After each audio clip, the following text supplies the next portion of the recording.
안녕하세요. reptilian 일루미나티 제4강 진행하겠습니다. 오늘날 reptilian 일루미나티한 세계 단일 정보 음모론이 굉장히 광범위하게 퍼져 있습니다. 그래서 이들이 세계를 지배를 하면서 우리 인류 호모사피엔스 휴머노이드 종을 그 머릿수를 조정을 하고 있다는 거죠. 그래서 77억의 인구가 앞으로 5억으로 줄어드는 그런 대학살이 일어난다라고 하는 그런 좀 공포스러운 얘기들이 이제는 많이 지금 퍼지고 있는데요. 그럴 때 이 랩틸리언은 그 외계인들이라고 하는 것이고, 그리고 고대의 그 문명에 있어서 신으로 추앙받던 존재들이다라고 하는 거. 그리고 이들에 의해서, 이 외계인들에 의해서 인류가 창조가 되었다. 그래서 현재 그 초고대 문명, 그러니까 우리가 레무리아라든가 아틀란티스를 접어두고 수메르 문명이 가장 오래된 BC 4500년 이전의 그 문명이라고 우리가 보는 거니까, 이 수메르 신화에 대한 연구를 통해서 이 reptilian 일루미나티에 대한 어떤 그 뿌리를 지금 찾아가면서 그것을 왜 그런 생각을 하게 되는가에 대한 그 이유, 그 내재적 이유를 제가 지금 계속 탐구를 하고 있는데요. 뭐 제 강좌를 계속 많이 들어보신 분들은 알겠지만, 제가 신화 연구, 신화 원형에 대한 연구는 많이 한 사람입니다. 그래서 수메르 신화에 대해서도 어느 정도 제가 보는 관점이 있는데, 이 reptilian 외계인 일루미나티 이론이라고 하는 것은 사실은 이렇게 퍼지게 된 거는 제카리아 시친이라는 사람이 지구 연대기 시리즈를 내므로써 현대 과학 기술과 이렇게 융합이 되면서 유전공학으로 창조를 했다 이거죠. 그 당시에. 그러니까 고도의 그 과학 기술력을 가지고 유전공학으로 창조를 인류를 한 것이다. 그렇게 이제 주장을 했기 때문에, 과연 제카리아 시친이 이렇게 그 나름대로 자신이 그 고대 문자, 수메르 문자들에 대한 어느 정도 식견이 있다고 할지라도, 과연 그 수메르 문자를 아는 거와 그 신화 해석하는 거하고는 또 다른 차원의 문제이기 때문에, 그런 부분들을 제가 이렇게 짚어보려고 또 하는 겁니다. 일단은 그 기본적으로 지금 전개되고 있는 이론에 대한 구조는 알아야 되니까 지금 계속 설명을 하고 있습니다. 강좌를 통해서. 지난 시간에 이제 인류 창조 문제를 이제 다뤘었는데, 그게 뭐냐면은 그 수메르 신화가 있습니다. 수메르 신화들이 그 기록들이 굉장히 많이 나오고 있어서, 이 수메르라고 하는 이 지역이 제가 말씀드리기를, 여기 지도상으로 보면은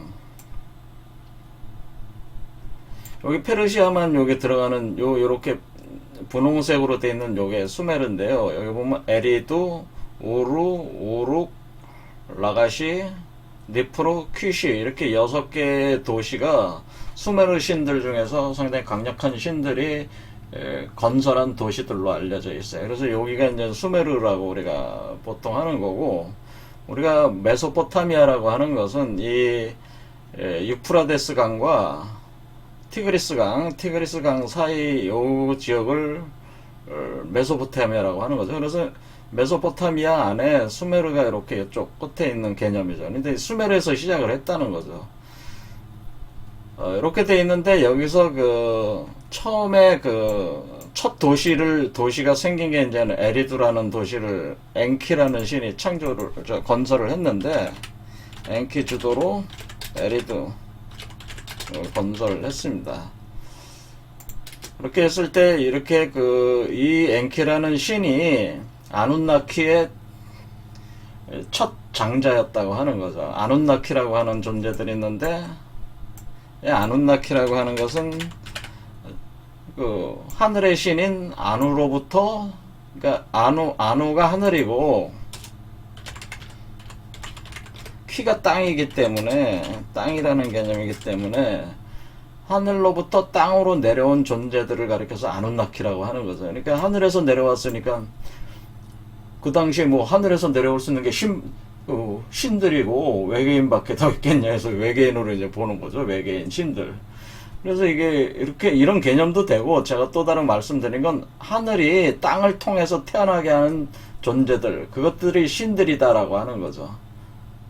그렇게 해석할 수도 있기 때문에 이거는 무조건 외계인이다 이렇게 또 보기도 어려운 점이 있습니다. 어쨌든 간에 외계인으로 보고 있다고 하는 거죠. 외계인의 아누나키들이 엔키가 이끌고 내려오게 된 개념으로 돼서 에리두를 첫 도시 건설하는 첫 도시 에리두를 건설을 하게 되고, 그리고 이 아누나키들이 계속 내려오면서 이 도시 건설을 하게 되는데, 두 번째 도시가 바로 니프루라고 하는 건데, 니프루는 바로 엔닐은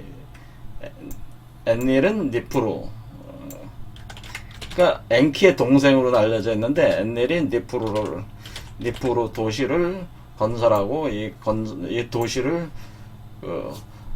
지배하는 그 신입니다. 그런데 이 아누나키의 최고 신이 아누니까 아누의 자식들이 되는 거죠. 엔키와 엔닐이. 근데 이게 엔키가 장자고 엔닐은 둘째인데, 근데 아누나키들이죠.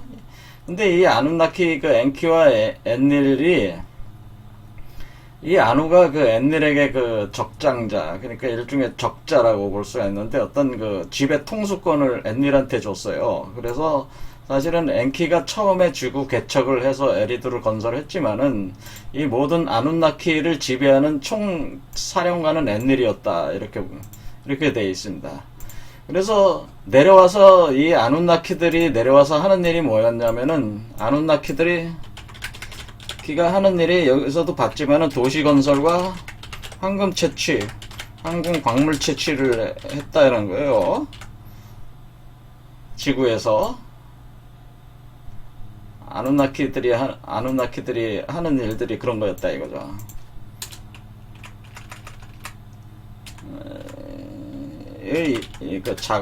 작업이라고 하는 것은 도시 건설, 황금 광물 채취다, 그렇게 볼 수가 있는데, 이 아누나키들 중에 이 작업을 한 존재들이 누구냐면은, 아누나키가 큰 신과 작은 신들로 나눠져 있는데, 큰 신이 50명 정도가 있고 작은 신이 상당히 많다 이거죠. 근데 이 작은 신들을 가리켜서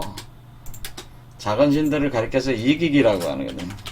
이기기라고 불리우는 신들이 이 도시 건설과 항공광물 채취의 노동을 쏟아부어서 작업을 하는 거죠. 그러면 큰 신들은 이제는 주의 감독을 하는 개념인데, 이 이기기 신들이 이제는 반란을 일으키게 됨으로써 노동이 너무 힘들다 보니까 반란을 일으켜서 엔닐한테 가서 이제는 그때 엔닐이 총 사령관이었으니까 엔닐에게 반기를 든 거죠. 그러니까 이 이기기들, 그래서 이기기들을 대체해서 도시 건설과 항공광물 채취를 할 존재들을 창조를 해야 된다는 제안을 엔키가 하게 되는 거죠. 그러니까 이기기들을 대신하는 노동력 제공, 노예 창조를 해야 된다. 노예 창조를 해야 되겠다. 그래서 창조된 게 바로, 그래서 이렇게 이기기들을 대신하는 노동력을 제공할 노예로서 창조된 존재들이 바로 이게 인류라고 하는 거, 인류라고 하는 것이다, 이런 거죠. 이렇게 할 때에 이 노예를 창조하는 작업을 누가 주도를 했냐면은 엔키가 주도를 했다.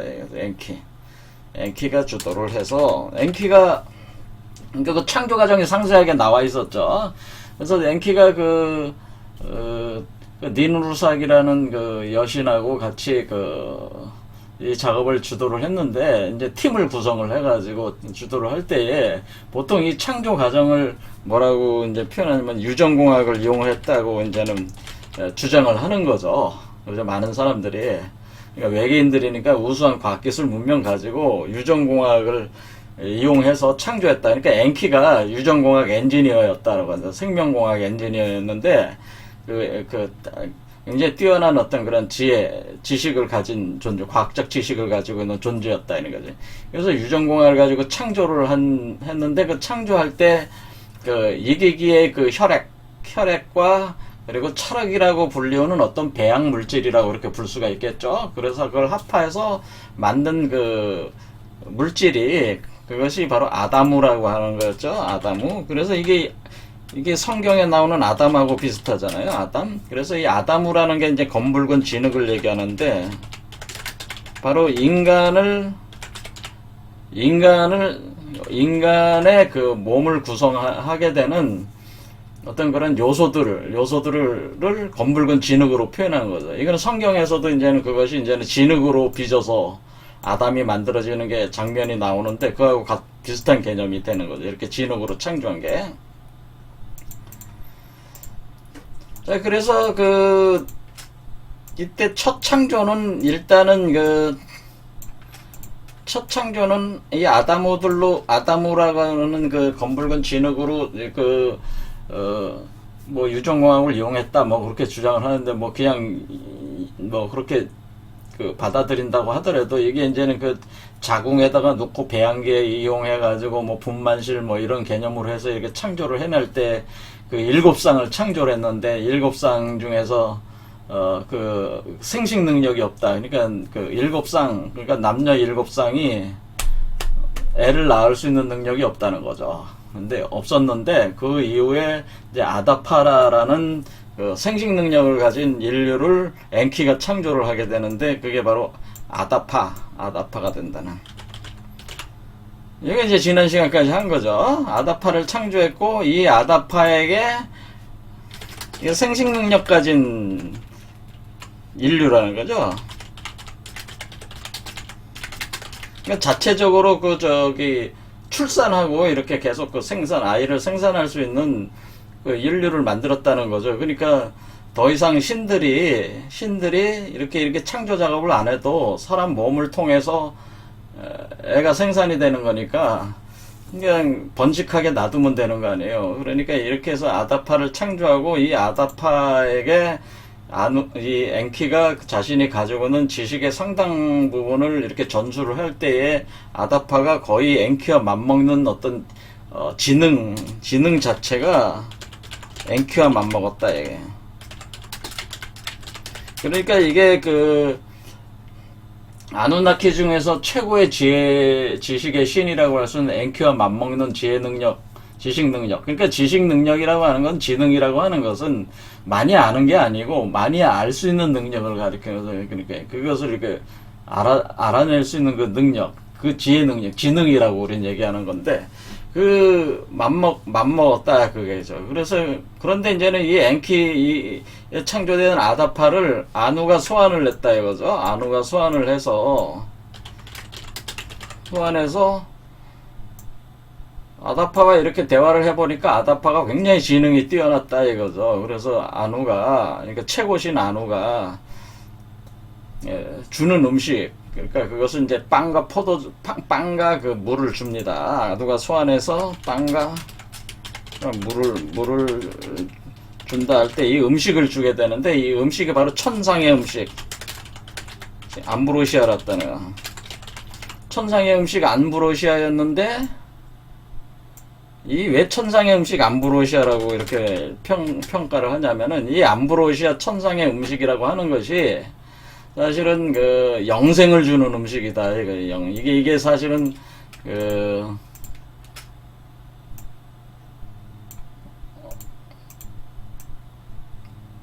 여기들에 자 이게 이 암브로시아가 이 영생 주는 음식, 영생을 주는 음식이에요. 그래서 아누가 영생을 준다는 얘기는 안 하고 이 음식을 먹어라. 빵과 물을 줬는데 아다파가 거절했어요. 왜 거절을 했냐면은 엔키가 아다파가 아누한테 소환해서 갈 때 아누가 주는 거는 어떤 것도 먹지 말라고 얘기를 했단 말이에요. 그래서 이 아다파가 빵과 포도주를 주니까 아누 쪽에서 주니까 먹을까 말까 이렇게 하다가 자기를 창조한 엔키가 먹지 말라고 했는데 먹으면 안 되잖아요. 그러니까 이제 거절을 했다. 그럼으로써 어떻게 되는 겁니까? 인류가 지능으로는 신과 맞먹는 지능을 가지고 있으되 신들의 뚜렷한 특징이 뭐냐면 신들은 안 죽잖아요. 원래 죽지 않는 존재란 말이에요. 그러니까 이게 불멸성은 없는 존재라는 거죠. 인간이 뛰어난 지식, 지혜, 능력을 가지고 있지만은 그리고 불사영생할 수도 있었는데 동시에 불사영생을 할 수 있었는데 이때 그걸 거절함으로써 불사영생을 못하게 됐다. 이런 개념으로 신화가 지금 구성이 되어 있다고 하는 겁니다. 자, 이 지점은 굉장히 중요한 지점이에요, 사실은. 그게 단순한 문제가 아니에요. 그래서 이거를 도대체 그 뛰어난 지능과 지식이 있어서 불사영생할 수도 있었는데 거절을 하게 된 건데, 아다파가 알고 거절한 거는 아니란 말이에요. 그 음식이 그런 효과가 있다는 걸 알고 거절한 거는 아니고, 엔키가 의 지시에 의해서 안 먹은 것 뿐이죠. 그렇게 수메르 신화는 그렇게 기록돼 있다. 그러면은 우리가 성경 바이블이라고 하는 것은 하고 이렇게 대비를 시켜서 연구를 많이 해봐야 돼요.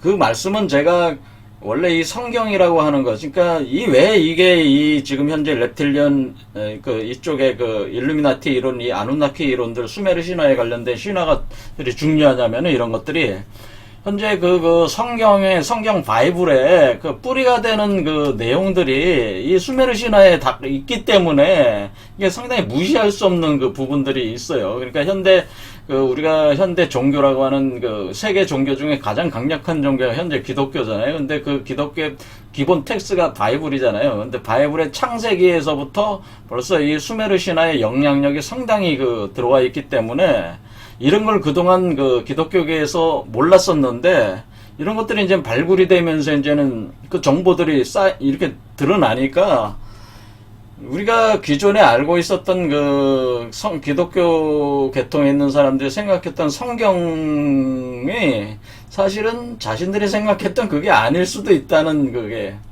되는 거기 때문에 이 부분들에 대해서는 상호 비교를 사실 하는 작업이 필요하고 그거에 대해서는 제가 비교 강좌를 또 계속 할 겁니다. 왜냐면 이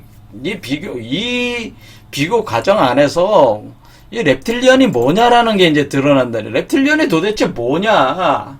우리가 지금 알고 싶은 거는 지금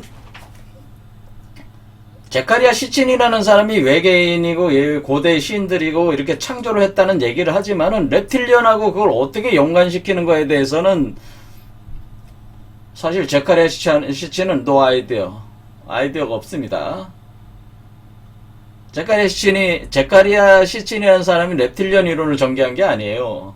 단지 고대 문명을 만든 존재들이 외계인들이고 이들이 바로 고대 신들이다. 그리고 그들이 니비루라는 행성, 그러니까 12번째 행성으로 태양계에서 돌면서 계속 컨트롤하고 있다. 그런데 수메르 신화를 가지고 그 과정들을 쭉 설명한 것 뿐이지 렙틸리언이라고 주장한 바는 없단 말이에요. 그런데 그 이후로 이제 렙틸리언들인 이론들이 이제 부가가 되면서 굉장히 복잡하게 지금 전개가 된 것 뿐입니다. 그런데 그럼 렙틸리언이 도대체 뭐냐?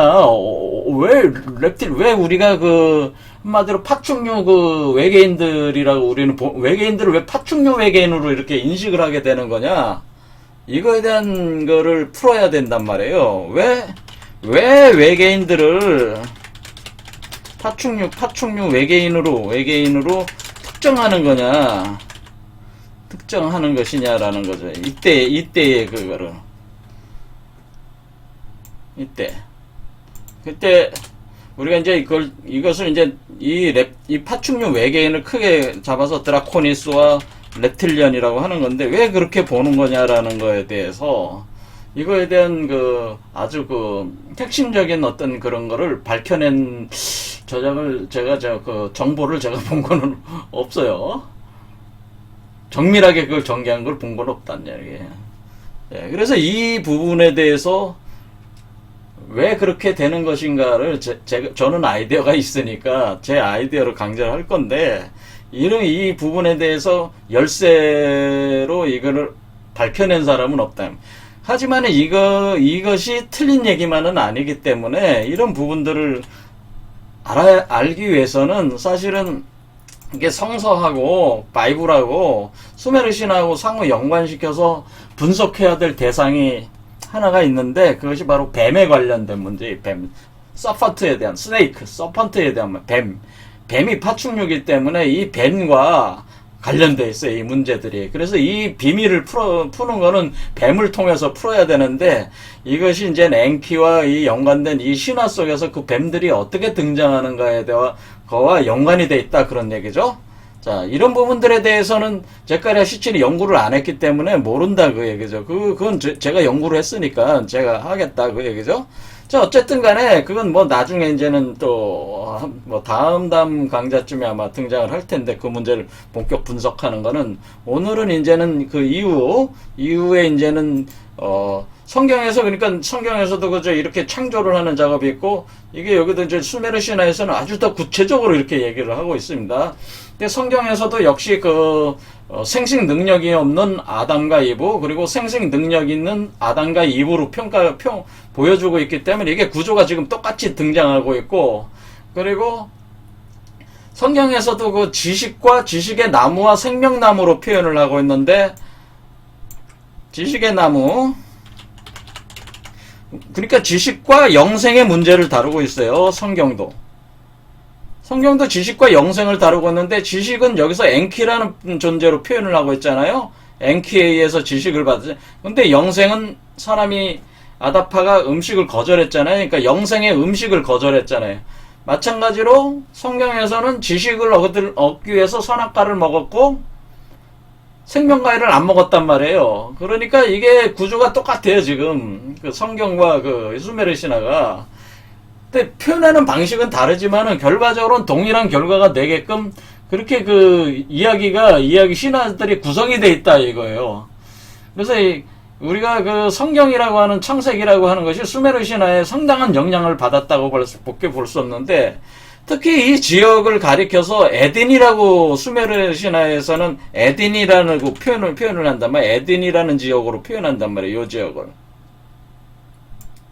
근데 이게 그 성경에서는 에덴 동산이라는 말이 있잖아요. 성경에서 에덴 동산.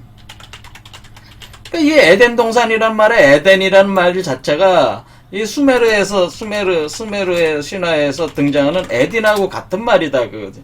그러니까 때때로 요 수메르 요 지역을 에딘이라고 하거나, 또는 어떤 그 엔키가 운영하던 그 정원을 에딘이라고 하거나, 이렇게 표현들은 좀 틀리기도 하지만은 에딘이라고 분명히 언급되는 그 지명들이 등장한다, 그 얘기죠.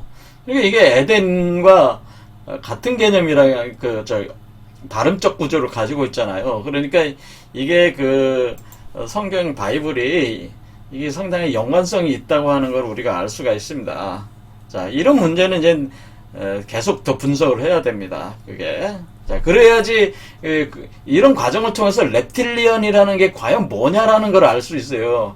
지금 우리가 가장 문제가 되는 거는 렙틸리언이 도대체 어떤 의미냐에 대해서 아직 정확하게 감을 잡고 있는 사람들이 사실 그렇게 거의 없다고 저는 봅니다. 지금 렙틸리언 렙틸리언 일루미나티 음모론을 주장하는 사람들도 렙틸리언 일루미나티에 대한 정확한 개념을 가지고 있는 사람이 그렇게 거의 없다고 저는 생각을 보거든요. 본원적인 의미에서 아는 사람이 없다, 그 얘기죠.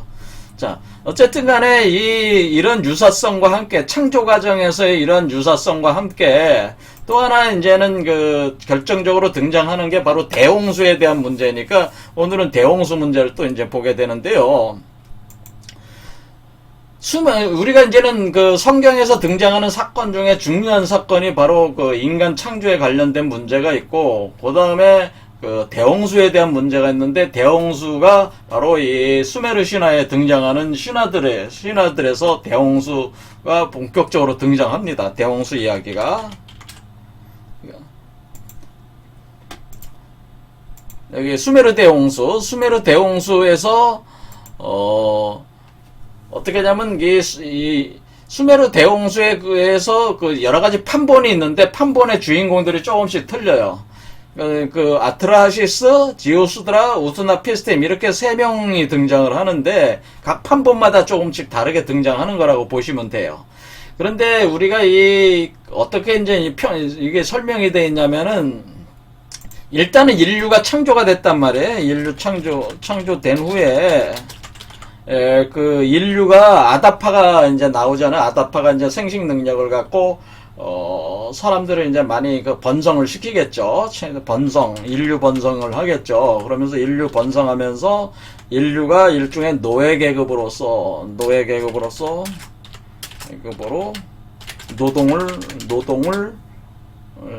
노동력을 제공을 하는 그 존재들이 되는 거죠.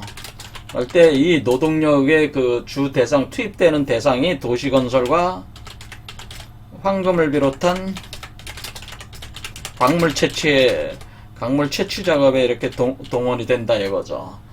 이렇게 돼서 번성을 이렇게 했는데, 그런데 이 내용에서도 아시다시피 아다파가 엔키에 막 버금가는 지능력을 가지고 있잖아요. 지능력을 가지고 있다 보니까 잔치 영원히 살지는 못할 뿐이죠. 신과 차이는 그거밖에는 없는 거죠.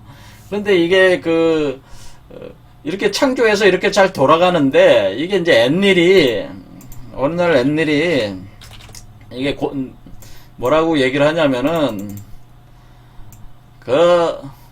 창조된 인류라는 놈들이 지금 그 노동들을 하고 있으면서 이렇게 제공을 하고 있지만은 이놈들이 하도 그 세상을 너무 시끄럽게 한다는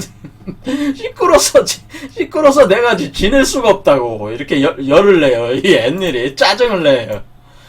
하도 그 인류가 시끄럽게 군다 이거요. 세상을 시끄럽게 해가지고 내가 지낼 수가 없어가지고 이놈들을 다 멸종을 시켜야 되겠다고 결정을 합니다. 엔닐이 인류 멸종을 결정을 하게 되는. 그러니까 그 이유가 시끄러워서 하도 시끄럽게 굴어가지고 견딜 수가 없어서 멸종을 해야 되겠다 이렇게 결정을 했다고 하는 그런 표현으로 돼 있다고 하는 거죠. 근데 엔닐 우리가 상식적으로 생각하기에 아니 뭐 같은 공간에 안 있으면 시끄럽지도 않을 텐데 뭐가 시끄럽다고 하는 거냐. 뭐 음성이 시끄럽다는 얘기가 아니고 하도 이 세상에서 골치 아픈 일을 많이 만들고 있다 그런 뜻이겠죠. 어떻게 보면. 그러니까 골치 아픈 일들, 이게 골치 덩어리들에 이 인류를 창조해 놓고 보니까 내 지능이 자신들하고 비슷한데 죽지 않는 영생만 없을 뿐이 자신들하고 똑같아. 그런데 하다 보니까 이놈들이 굉장히 장꾀들도 많이 부리고 세상을 시끄럽게 만든다 그 얘기죠. 만들어서 이놈들 너무 이게 수준을 높게 만들어놔서 안 되니까 일단 이 현재 만든 아다파로부터 되는 요 존재들은 다 쓸어버려야 되겠다고 이제 결정을 하게 되는데, 그 결정을 엔닐이 이렇게 결정을 할 때, 이거 총사령관이니까 결정을 할 때 다른 신들이 반대를 했지만은 결국 다수결에 의해서 엔닐이 인류 멸종 결정을 받아들이게 됩니다. 그렇게 되니까 엔키가 적극적으로 반대를 했겠죠. 왜 인류를 멸종시키냐. 그런 문제들은 개선을 해봐야 되겠다. 이렇게 하는데 엔닐은 안 돼. 인류는 답이 없어. 이놈들은 다 죽여버려야 돼. 쓸어버려야 돼. 이렇게 결정을 했다 이거예요. 그러니까 이제 총사령관이 이제 결정을 했으니까 하는데, 그러면서 엔닐이 엔키한테 경고를 합니다. 내가 인류를 멸종시키겠다는 이 계획을 누설하면은 너도 가만히 안 놔두겠다. 아무리 형이지만은 가만히 안 놔두겠다. 발설하지 마시오. 이렇게 경고를 합니다. 그러니까 엔키가 어떻게 하냐면은 엔키가 이제 고민을 하는 거죠. 엔키가 이제는 이 문제를 풀기 위해서. 왜냐면 엔키는 인류를 자기가 창조했고 자기가 만든 인류들 아니에요. 그러니까 엔키는 어떻게든지 이 인류를 살아남게 해야 되니까 이걸 어떻게 해야 되는가에 대한 이제는 고민을 하게 되는데, 엔키가 어떻게 하냐면은 아트라시스, 지우스드라 또는 우스나피스템이라고 알려진 존재가 있는 위치인데, 그걸 이제 갈대밭이라고 이제 표현을 해놨는데, 그 갈대밭 갈대밭 저편에 아트라시스와 지오스드라 우스나피스템이 있어요. 여기 원래 한 사람이에요. 그러니까 판본마다 이름만 다르게 나오는 것이다. 그렇게 생각하시면 됩니다. 그러니까 이런 존재가 거기에 있는데 엔키가 이 갈대밭 이쪽에서 야, 엔넬이 대홍수로 인류를 멸망시키려고 하니까 이거 뭔가 방주를 준비를 해가지고 이거를 대비를 해야 되지 않겠냐 하면서 이제 다른 그런 거를 하면 좋지 않겠냐 이런 식으로 이제 다른 그 존재들하고 이렇게 대화를 이렇게 하는 식으로 대화를 하는 거예요. 그런데 그 대화가 갈대밭을 통해서 소리가 이렇게 그런 말 있죠. 임금님 귀는 당나귀 귀 하면서 그 갈대 속에서 하니까 그 소리가 퍼져나가서 저기 세상 사람이 다 알게 됐다는 식으로 엔키가 엔닐이 이 세상 사람들을 대홍수로 다 절멸시키려고 한다고 이렇게 하는데 이게 도대체 옳은 얘기냐, 방주라도 만들어서 인류를 구원해야 되지 않겠냐 이렇게 모아놓고 얘기를 하는데 그 소리가 그러니까 직접적으로 얘기를 안 한 거죠. 얘기를 안 하고 간접적으로 들리게끔 이렇게 꾀를 쓴 거죠, 엔키가. 그래서 아트라시스, 이 지우스드라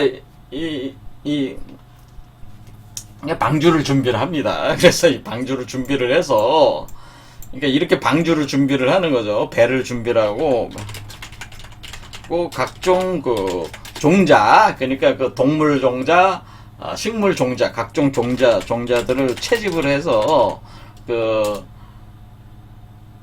배에 실는 거죠. 배에 실른다. 뭐 실자 이게 맞겠죠. 배에 실른다. 이렇게 할 때 요 시자가 맞나요? 디귿이 맞나요? 이게 실어가지고 각종 종자들을 채집해서 싣고 홍수에 대비를 한 거예요. 그래서 엔넬이 대홍수를 일으켜가지고 전 인류를 멸종을 시켰는데 유일하게 요 존재들만 이제 살아남은 거죠. 요 존재들과 관련된 가족들만 살아남았다 이렇게 되는 거죠. 이렇게 해서 살아남는 거가 요게 이제는 수메르 신화에 등장하는 대홍수 얘기다 그런 얘기죠. 그런데 여러분들도 아시다시피 노아의 대홍수도 일어나지 않았습니까? 노아도 방주를 만들었지만은 그때 노아는 사자 한 쌍, 기린 한 쌍 이런 식으로 표현했잖아요. 그러니까 그건 말이 안 되는 거지. 아니 배가 얼마나 크기에 거기에다가 코끼리 한 쌍, 사자 한 쌍, 개 한 쌍 이렇게 한 쌍씩 딱 하면 그게 어떻게 그거를 감당이 돼요. 그러니까 사실은 여기 수메르 신화에 나오는 것이 훨씬 합리적이죠. 왜냐면 이게 유전공학적인 개념으로 보면 그냥 씨종자만 아니 사자 정자하고 사자 난자를 채집을 해다가 냉동 동결시켜 놓으면 되는 거 아니요. 현대 유전공학적 개념으로는 어떻게 할 수가? 그거예요. 사자 정난자를 채취해서 냉동 동결해 놓으면은 이게 대홍수 끝난 뒤에 요걸 이용해서 다시 이렇게 배양계를 이렇게 만들면 되는 거 아니냐 이런 식으로 이런 개념으로 돼 있다는 거죠. 이 수메르 신화는. 그러니까 이게 종자를 수집을 해서 이렇게 보존하는 형식으로 돼 있고 이 성경에는 이거 일일이 한 쌍 그렇게 어떻게 그러니까 이게 더 합리적이라고 볼 수 있어요. 수메르 신화에 나오는 게.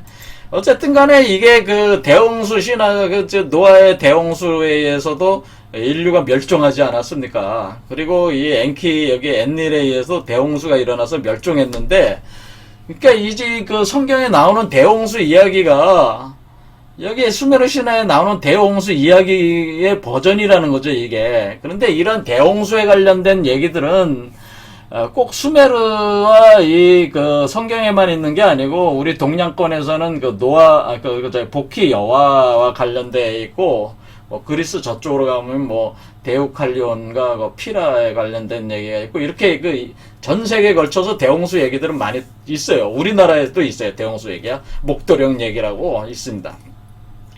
어쨌든 간에 이 대홍수 얘기가 아주 구체적으로 지금 나오고 있단 말이에요. 수메르 신화에. 그러니까 이 노아의 대홍수도 그런 개념이다 보니까 똑같잖아요. 지금 개념이 똑같아서 그 현재 그 아다파로 시작하는 그 인류는 멸종을 하는 거죠. 이때 멸종을 하고 새로 재창조 작업이 또 들어가게 되는 거죠. 재창조. 그러니까 재창조된 그 인류로부터 우리가 이렇게 나왔다고 또 이렇게 볼 수가 있는데, 또 다른 개념으로는 이때 모조리 다 절멸한 게 아니고, 뭐 아트라시스를 중심으로 해서 뭐 하나의 가족이나 가족 단위 뭐 상당수가 남았을 수도 있겠죠. 이 아트라시스의 조치에 의해서. 그러니까 이런 식으로 그 대홍수 이야기가 이렇게 있다 이런 거예요.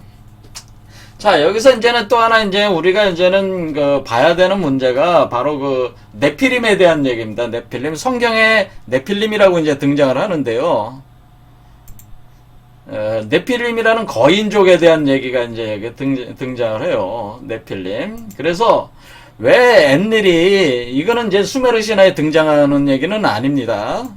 네필림이라는 존재가 등장하는데, 엔닐이 정말 인류가 굉장히 시끄럽게 만들어가지고 이거 견딜 수가 없어서 이게 멸종을 시켜야 되겠다 이런 결정을 할 때, 그러니까 그 노아의 대홍수에서도 그 소위 야훼가 그 인류를 멸종을 시키는 그 결정적인 그 원인 중에 하나가, 이 인류가 굉장히 그 배덕한, 굉장히 그 음란 배덕한 그 죄에 가득한 그 어떤 그런 행위들을 자꾸 그 버리거니와, 또 하나 중요한 그 요소를 하나 제기를 한 게 뭐냐면은 네피림들 때문에 이걸 제거를 해야 된다라고 주장을 합니다. 이게 대홍수, 그 노아의 대홍수 성경에는.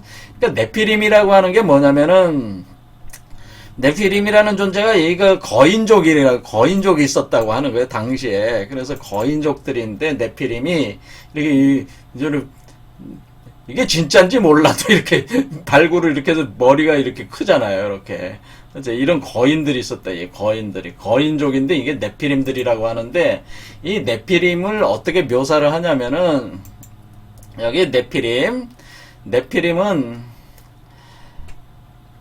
뭐냐면 하나님의 아들들, 성경에 표현되어 있길 하나님의 아들들이 인간의 딸들을 아내로 삼아.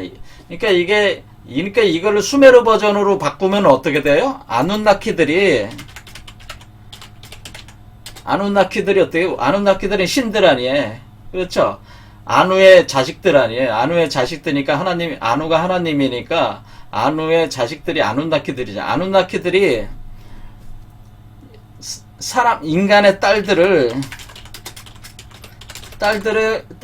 그 미색, 그러니까 그게 반해가지고, 인간의 딸들이 그 여자들이 굉장히 아리따운 여자들에게 현혹이 돼가지고, 딸들을 반해서, 이쪽에 성관계를 갖는 거죠. 성관계를 가져서 탄생한 존재들이, 그 관계를 통해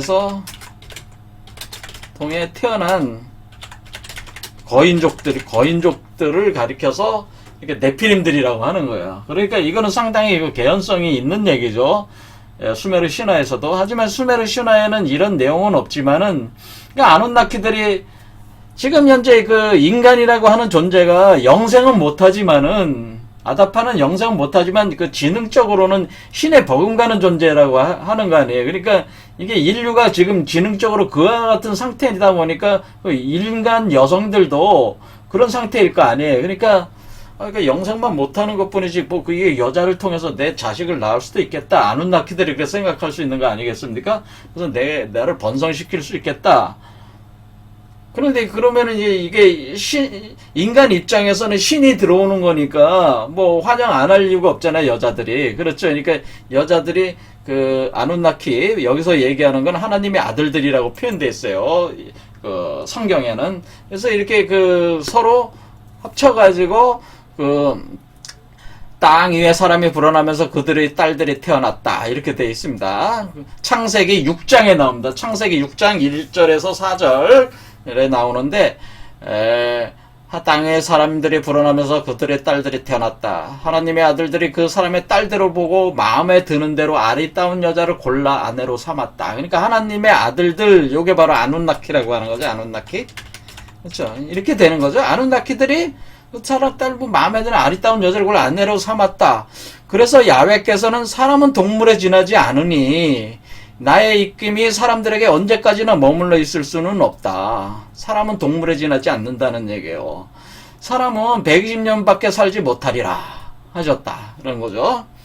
그러니까 이게 수명이 이렇게 제한이 돼 있다고 하는 거 아닙니까? 그러니까 수명이 제한이 그러니까 영생은 못하는 존재들이라고 하는 거잖아요, 지금.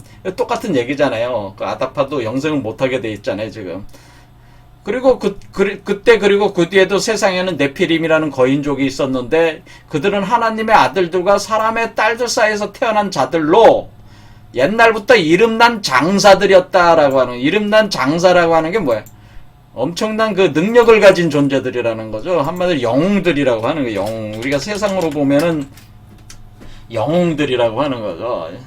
그러니까 이런 영웅들은 우리가 그리스 신화에서도 많이 나오죠. 헤라클레스도 그런 대표적인 영웅. 그리스 신화의 헤라클레스 뭐야? 그리스 신화에 나오는 헤라클레스도 이게 그 제우스와 사람의 딸 사이에서 태어난 존재 아니에요. 그런 신들이 사람의 딸, 여자 사람과의 그 관계에서 태어나는 그 영웅들이 많이 있잖아요. 그리스 신화에는.